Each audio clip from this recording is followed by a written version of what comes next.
ઇસ્લામના તરીકાને કમજોર કરવા વાળા માર્ગ ઉપર ચાલી નીકળ્યા છે. તોબા કર. દાવલ શફીનો દામન પકડી લ્યો, શાહ આલમ સરકારનો દામન પકડી લ્યો અને જોવો તકવો કોને કહેવાય કે હુઝુર ગૌસ પાકના વાલિદ માજીદ કહે છે કે હું માફી માંગવા આવ્યો છું, કા માફ કરી દો, કા એક ફળની કિંમત લઈ લ્યો, બસ મારાથી ભૂલથી ખવાઈ ગયું. પણ ઈ સાહેબ જે બાગનો માલિક હતો ને, ઈ પર કોઈ જાહિલ અનાડી કે અનપણ નહોતો, ઈ પણ એક પીર તરીકત હતા અને ઈ પણ હુસૈન ઇબ્ન અલીની ખાનદાનમાંથી હતા અને એમનું નામ પણ અબુ સાલેહ અબ્દુલ્લાહ સોમઈ છે.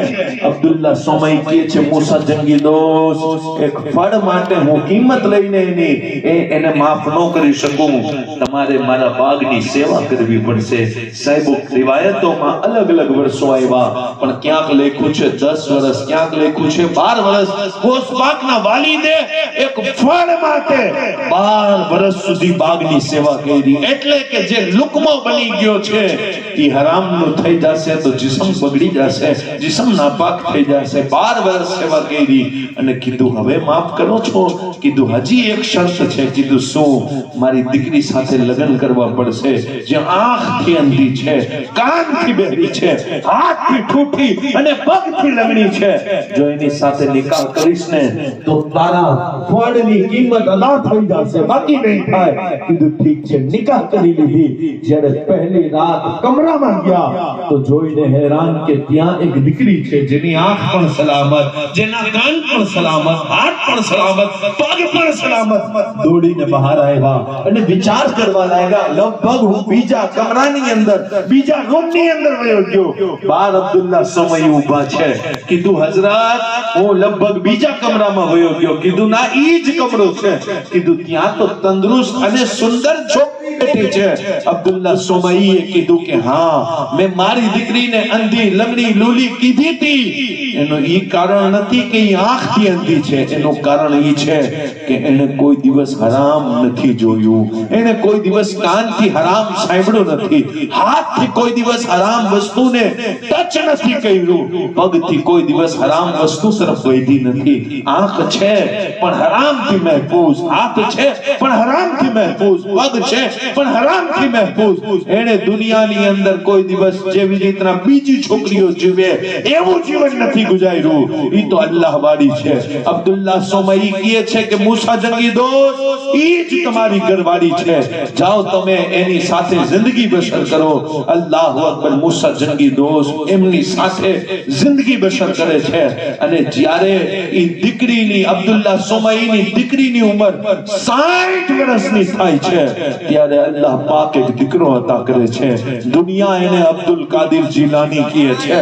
અરે સાહેબો, જેની માં એટલી મુત્તકી હોય, જેનો બાપ એટલો મુત્તકી હોય, પછી એ દીકરો વલીઓનો તાજદાર ના થાય તો પછી શું થાય? અરે મારા ગૌસ પાક જ્યારે પેદા થયા ને, એ શાંતિ પેદા થયા કે નાડું મુબારક પહેલેથી કાપેલું હતું, ખતના પહેલેથી થઈ ગઈ હતી, જિસ્મ ઉપર બદબુ ને ખુશ્બુ આવે અને બાકી એને તહારત સાથે જન્મ લે છે. કંધા ઉપર કદમે રસૂલુલ્લાહનો નિશાન છે. અને હુઝુર ગૌસ પાક સરકાર રમઝાન મુબારકના પહેલા રોઝે તશરીફ લઈ આવ્યા. અલ્લાહ પાકે મહેબૂબ સુબહાની બનાવીને મોકલ્યું હતું. એટલે પહેલા દિવસથી ગૌસ પાકે રોઝો રાખ્યો છે. જ્યારે સવારે રોઝદારો સહેરી કરી લે, ગૌસ પાક દૂધ પીવાનું બંધ કરી દે. જ્યારે ઇફતાર થાય ને ત્યારે ગૌસ પાક દૂધ પીવે. બધાયને તાજ્જુબ થયું કે પહેલા દિવસનો દીકરો રોઝો રાખે. હા રાખે ભાઈ રાખે, આપણે એક બે નમાઝો પઢીએ, અલ્લાહ મહેબૂબ કરી લીએ. અરે અલ્લાહ પાકે જેને પહેલે મહેબૂબ કર્યું હોય એ બચપણમાં રોઝા નહીં રાખે તો ક્યારે રાખવાના છે? એ સાહેબો, ઈ શાન સાથે મારા પીર મોટા થયા અને કહે છે કે જ્યારે મારી ઉંમર 12 વર્ષની 14 વર્ષની થઈ ત્યારે હું મારી માને કહું છું, જેની ઉંમર ગૌસ પાક 60 વર્ષની ઉંમરમાં પેદા થયા અને જ્યારે આપની ઉંમર 12 વર્ષની થાય તો માની ઉંમર 72 વર્ષની છે. 72 વર્ષની ઉંમરમાં માને કહે છે, માં દીન શીખવા જવું છે, પડવા જવું છે, ગિલાન મૂકી અને બગદાદ જવું છે. માં કહેવા લાગી, બેટા હું ભલે 72 વર્ષની થઈ ગઈ પણ હું પણ કરબલાના ઈ હુસૈન ઇબ્ન અલીના ખાનદાનની દીકરી છું, જેણે કરબલાના મેદાનમાં કુંભા કુરબાન કરી દીધા છે. દીકરા જા, પઢી લે, તાલીમ હાસિલ કરી લે, તારી ઝઈફ માં પોતાનું જીવન ગુજારી લેશે, પણ તું પૈડા વગર રહીશ ને તો મને ઈ મંજૂર નહીં થાય. આપણે આપણા દીકરાને મદ્રસે ન મોકલીએ અને ખરાબ ન લગાવતા. આપણો દીકરો સ્કૂલમાં જાય તો યુનિફોર્મ પહેરીને જાય અને એની જે રિસ્પેક્ટ હોય ઈ રિસ્પેક્ટ સાથે સ્કૂલમાં જાય, પણ મદ્રસાની અંદર આવે તો ના એને અલ્લાહના ઘરની અદબ, ના એને મદ્રસો પડવાની અદબ. અને આપણે એવી જ રીતના મોઢું ધોયા વગર દીકરાને મોકલી દેશું ને સાહેબ, પછી એ દીકરો મોટો થઈ અને મસ્જિદની અંદર મસ્તીઓ કરતા એને શરમ નહીં આવે, કેમ કે આપણે મસ્જિદની રિસ્પેક્ટ એના દિલમાં નાખી જ નથી. મસ્જિદની મદ્રસાની ઇજ્જતો નાખો બચ્ચાઓના દિલમાં. અને યાદ રાખજો કે આ જે ઓઇલમાં બેઠા છે એમની ભૂલ તમે તમારા દીકરા સામે જો એમને ટોકશો કે મૌલાનાને ખીજાવશો ને તો કાલે મોટો થઈને તમારો દીકરો તમને તમારા એના દોસ્તો સામે ખીજાવવામાં શરમ મહેસૂસ નહીં કરે. એને મોટા નાનાનું કોઈ લિહાઝ નહીં રહે. એટલે હંમેશા યાદ રાખો કે જો તમારે ઇજ્જત જોતી હોય ને તો ઇજ્જત દેવી પડશે. તમારે ઇજ્જત જોતી હોય તો ઇજ્જત દેવી પડશે. અને ઇજ્જત કરતા સાહેબ શીખી જાઓ. અને યાદ રાખજો કે આ તો મરહૂમના ઈસાલે સવાબનો ફાતિયો છે. જેટલી વાતો કરી એ વાતોમાંથી એક વાત ઉપર અગર કોઈ ભાઈ બહેને અમલ કરી લીધું ને તો મરહૂમ હાજી બાબુ મિયાની કબર ઉપર રહેમતની વરસાદ થઈ જવાની. આ સાહેબ હું સારું લગાવવા માટે ગાડી બી તકલીફ કરી શકતો હતો અને એ કિસ્સાઓ જે તમને યાદ છે એ પણ સંભળાવી શકતો હતો, પણ મેં ગોસબાગની જિંદગીના એ પહેલુને છેડી અને તમારી જિંદગીઓને બહેતર કરવાની કોશિશ કરી છે. મારી તકરીર સારી થઈ કે ખરાબ એનો ફેસલો તો અલ્લાહ કરવા વાળો છે, પણ મેં મારો હક નિભાવ્યો છે. તમને સારું લગાવવા વાળો મેં એક શબ્દ નથી બોલ્યો. મેં જે શબ્દ બોલ્યું છે એ અલ્લાહને ખુશ કરવા માટે, એના રસૂલને ખુશ કરવા માટે અને વલીઓને ખુશ કરવા માટે બોલ્યો છું. અને યાદ રાખજો સાહેબ, આ બધા ચક્કરોથી, આ બધા રસ્તાઓથી બહાર નીકળો કે આમ મને કરી નાખ્યું છે કે થઈ ગયું છે. ના, ગોસપાકના દામનમાં આવી ગયા છો, ગોસપાકના નામ લેવા વાળા થઈ ગયા છો. અને સાહેબો, જે 12 વર્ષની ડૂબેલી કશ્તીને દરિયામાંથી ખેંચીને કાઢી શકતા હોય એ તારી મુસીબતને દૂર ના કરી શકે, કરી શકે, પણ તારા દિલમાં જે મોહબ્બત છે, તારી જે અકીદત છે એ કમજોર છે. બગદાદ વાળા પીર, મારે કોઈની જરૂરત નથી, બસ તારી નજર મારા ઉપર છે ને એ જ મારા માટે કાફી છે. જો ઈ વિશ્વાસ થઈ જશે ને તો ગમે એવા ગમે એવું કર્યું હોય છે, પીરાને પીરની સામે કોઈ ના ટીકી શકે. ગમે એવો રસ્તો હોય ગોસપાકની બારગાહમાં કોઈ નો ટીકી શકે. કેમ કે કોકે પૂછ્યું કે યા હુઝુર ગોસપાક આપની શાન શું છે, તો કહેવા લાગ્યા કે કોક ઇન્સાનોનો પીર હોય તો જિન્નાતોમાં કોક જિન્નાતનો પીર હોય, તો કોક ફરિશ્તાઓમાં ફરિશ્તાઓનો પીર હોય. અને મારા પીર ગોસપાક કહે છે અના શેખુલ કુલ, હું તો બધાયનો પીર છું. જિન્નાતોમાં મારા મુરીદ છે, ફરિશ્તાઓમાં મારા મુરીદ છે, ઇન્સાનોમાં મારા મુરીદ છે. અલ્લાહની જેટલી મખલુક છે અલ્લાહ પાકે બધાયનો મને પીર બનાવ્યો છે.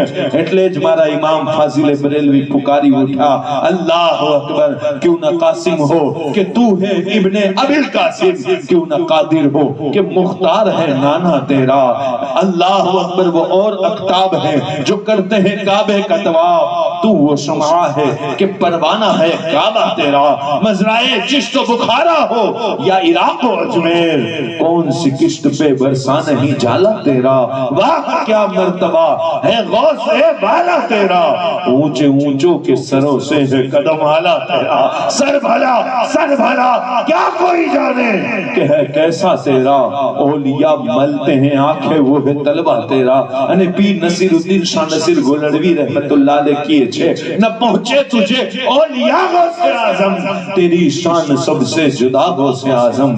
रसूलों के अंदाज نبیوں کے تہور ودیت ہوئے تجھ کو یا غوث اعظم، نہیں ہے کوئی اور سارے جہاں میں میرے پیر تیرے سوا غوث اعظم، نہیں ہے کوئی اور سارے جہاں میں میرے پیر تیرے سوا غوث اعظم۔ اللہ پاک نے بارگاہ میں دعا کرو چھوں کہ مارا تقریر کروا ماں آپ نہ سنبھڑوا ماں، جو کوئی بھول چک خطا لرزش غلطی تھئی ہوئی تو اللہ پاک سیدہ کونین سیدہ فاطمہ زہرا نے چادر نہ صدقہ ماں اپنی غلطیوں نے معاف کری دیے، اللہ پاک اپنا گناہوں نے معاف کری دیے، اللہ پاک ایا جتلا بھائی بہن دور دراز تھی مارو نام سامبڑی نے آ جلسہ نو نام سامبڑی نے گوش پاک نو نام سامبڑی نے اے باچھے مولا بدھائی نہ رزق میں برکت عطا فرما، بدھائی نے محتاجی سی آزادی عطا فرماوی دے، اللہ پاک مرحوم حاجی بابو میاں نے بے حساب مغفرت فرماوی دے،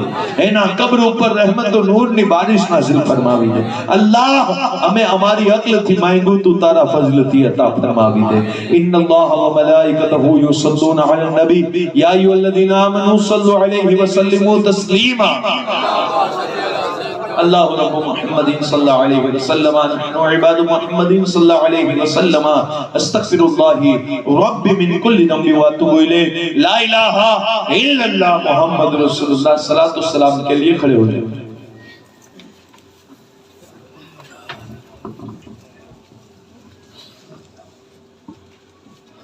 کعبے کے بدرود جا تم پہ کروڑوں درود، طیبہ کے شمس و ضحیٰ تم پہ کروڑوں درود، کعبے کے بدرود جا تم پہ کروڑوں درود، طیبہ کے شمس و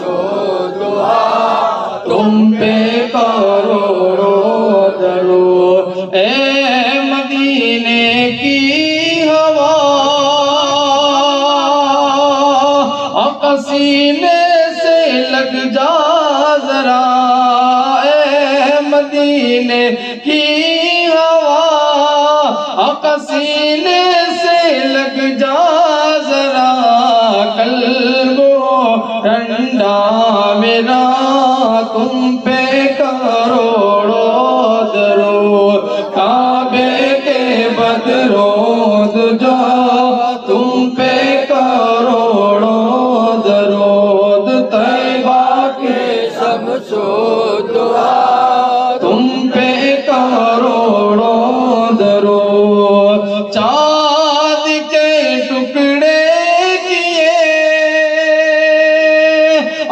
پیڑوں نے سجدے کیے، چاند کے ٹکڑے کیے، پیڑوں نے سجدے کیے، سورج کو پلٹا دیا تم پہ کروڑوں درود، کعبے کے بدرود جا تم پہ کروڑوں درود، طیبہ کے شمس و ضحیٰ تم پہ کروڑوں درود، اور کوئی غیب سیاہ تم سے نیہا ہو بلا، اور کوئی غیب کیا کہ تم سے نیہا ہو بلا، جب نہ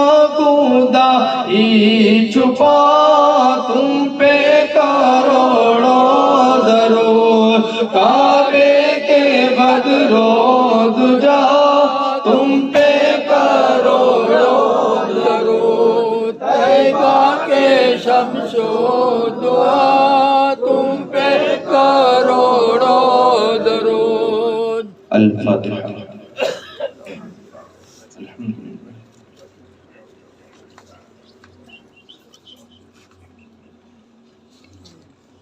ربنا آتنا في الدنيا حسنة وفي الآخرة حسنة وقنا عذاب النار، رب اجعلني مقيم الصلاة ومن ذريتي ربنا وتقبل دعاء ربنا اغفر لي ولوالدي وللمؤمنين يوم يقوم الحساب یا رسول اللہ انظر حالنا یا حبیب اللہ اسمع قالنا اننی فی بحر غم مغرق خذ یدی سہل لنا اشقالنا لخمسة نطفی بها حر الوباء الحاطمہ المصطفى والمرتضى وابناهما والفاطمہ خدایا بحق بنی فاطمہ کے برکول ایمان کنم خاتمہ گردہ وطم رد کنی بر قبول کے منو دست دامان آل رسول پاک پروردگار عالم مالک الملک بادشاہوں کے بادشاہ مولا قدیر محفل میں تلاوت کی گئی منقبتیں پڑھی گئیں نعت پاک پڑھی گئیں تقاریر وعاظ کیا گیا مولا ان تمام کا ثواب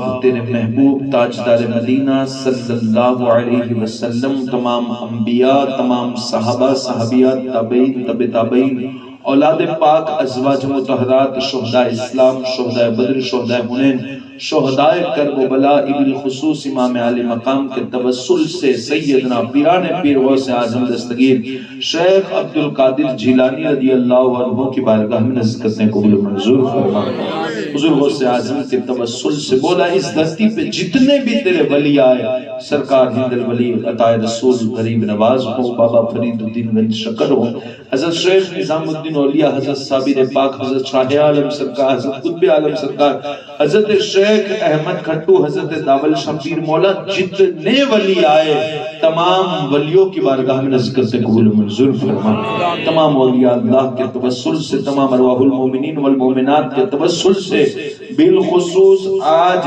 مرحوم کی برسی ہے مرحوم حاجی بابو میاں سلیمان میاں مولا مرحوم کی بارگاہ میں نذکر سے قبول منظور فرما مولا مرحوم کو کروڑ کروڑ جنت کا سکون عطا فرما آقا مولا صلی اللہ علیہ وسلم کے توسل سے مولا مرحوم کی بے حساب مغفرت فرما ان کے جنت میں درجات بلند فرما مولا صاحب خانہ نے جس محفل کے ساتھ جس مقصد کے ساتھ اس محفل کو سجایا مولا انہیں تمام کو جزائے خیر عطا فرما دکھا دے یا الہی وہ مدینہ کیسی بستی ہے جہاں پہ مولا رات و دن تیری رحمت برستی ہے ان اللہ و ملائکتہ یصلون علی النبی یا ایہا الذین آمنوا صلوا علیہ وسلموا تسلیما اللہ رب محمد صلی اللہ علیہ وسلم نحن عباد محمد صلی اللہ علیہ وسلم سبحان ربک رب العزت عما یصفون والسلام علی المرسلین والحمد للہ رب العالمین بحق لا الہ